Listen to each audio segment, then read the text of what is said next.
All right, ninth graders, today you are going to be doing the inclined plane lab. And an inclined plane is a simple machine. It's super simple, even for a simple machine. It's just a ramp that you push something up. And it's easier to push something up a ramp than it is to just lift it to a certain height.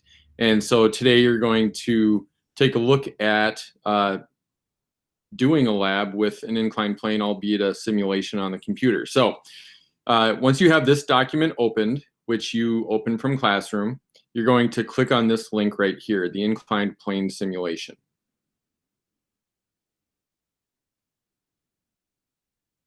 And when that opens up, what you see is you've got a little truck here with a ramp behind it, and then there's a crate. And the crate right now, that's the load, and it has a weight of 10 newtons. And you're just going to leave that as a 10 Newton load the entire time.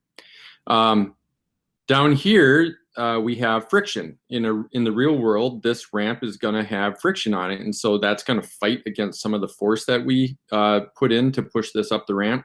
But for the very first part of the lab, we're going to just crank it down to 0. We're going to pretend that it's completely smooth.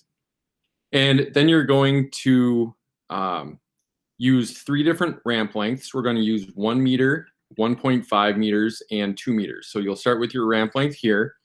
And the ramp height, we're going to leave 0.5. This is the input distance. This is the output distance. This is what you get out of it when you're all done. It's going to rise up 0.5 meter. This is what you're going to get out of it force-wise, 10 newtons. Now, how hard do you have to push and how far you go, those are the input things. So the ramp length is input. To pull this crate up, I click on it and I drag and I drag and I drag until finally it gets to green and then it goes up. Now when it's all done, it's going to tell me what was my applied force there. And that applied force was 5 newtons.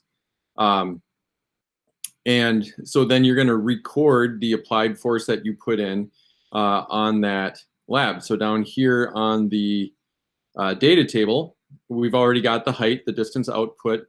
We've got the force out.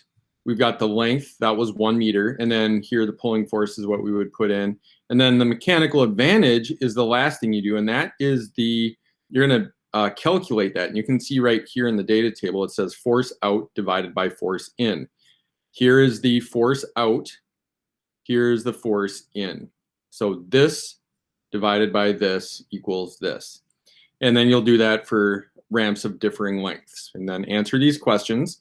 And then we come down here and we're going to start working on efficiency. Now, when you go back to that lab, I want you to increase, we're going to hit last trial here, and we're going to increase the friction up to somewhere in between 0.1 and 0.2. You can kind of decide what you want to do. But we're going to give it a little bit of friction because, again, that's more real-worldy. And we're going to start with a ramp length of 1 again, and we're going to pull until it starts to go.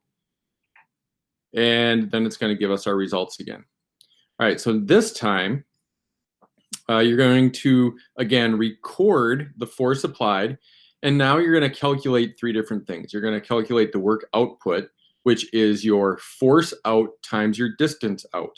So come over here and you see force out, and here you see distance out. So you go 10 times 0.5, which 0.5 times 10 is 5.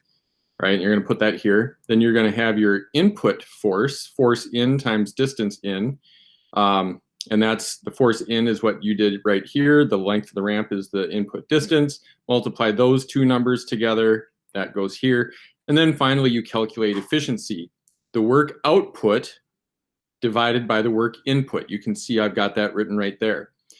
That's going to give you a fraction, or a decimal rather, and then you need to convert that into a percentage because that's how efficiency is expressed. So just multiply it by 100 and it's that many percent. So if you get 0.45, that percentage is 45%. Right, and then so do that for the different ramp lengths and then answer these questions.